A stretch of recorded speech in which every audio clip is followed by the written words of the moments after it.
জয় গুরু। পরম পূজ্যপাদ শ্রী শ্রী রাসূলদেব বলছেন, প্রতি মুহূর্তে ভাবি আমাদের কেউ এসে রক্ষা করবে, কেউ এসে রক্ষা করবে না।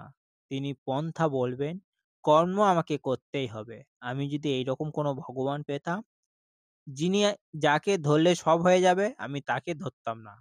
আমি সেই ভগবানকে ধরতাম যে আমাকে চলার কায়দা দেখিয়ে দিত। সেই ভগবান যে হাত তুলে বলতো, আমি বলতাম ছেলের চাকরি হয়ে যাবে, সুমন্ত হয়ে যাক। মেয়ের বিয়ে ঠিক করে দাও, সুমন্ত হয়ে যাক। মা অসুস্থ, ঠিক করে দাও, সুমন্ত। এইরকম কোনো ভগবান পেলে আমি তাকে ছেড়ে দিয়ে পালাতাম। কেননা তুমি যেদিন চলে যাবে, তুমি যেদিন মারা যাবে, তুমি যেদিন দেহ রাখবে, সেদিন আমি কার কাছে যাব?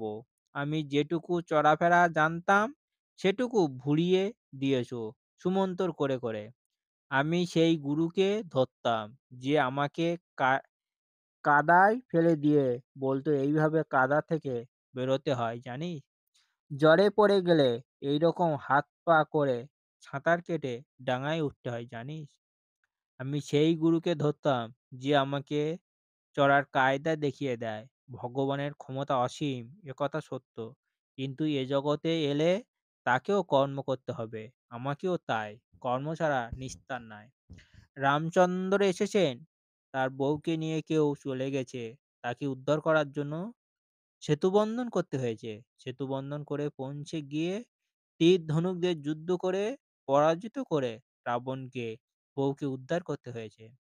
যদি ভগবানই হবেন, তাহলে নিজেকে আশীর্বাদ করলেন না কেন?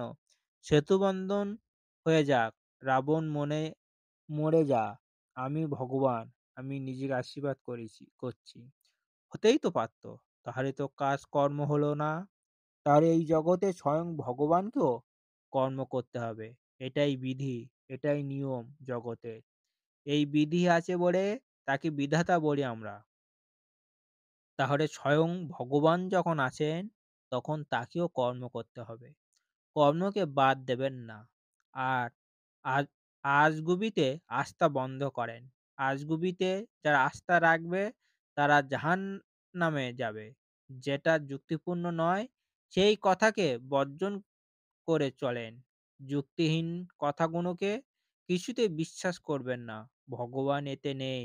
ভগবান হচ্ছে সবলদের ওখানে, আর সবল মানুষের জন্যই ধর্মস্থান। দুর্বলদের জন্য ধর্মের জায়গা নেই। হৃদয় সবল করতে হবে। প্রথম আমাদের দুর্বলতার বিরুদ্ধে যুদ্ধ করতে হবে। প্রতি মুহূর্তে ভাবি আমাদের কেউ এসে রক্ষা করবে, কেউ এসে রক্ষা করবে না। তিনি পন্থা বলবেন, কর্ম আমাকে করতেই হবে। বন্দে পুরুষোত্তম।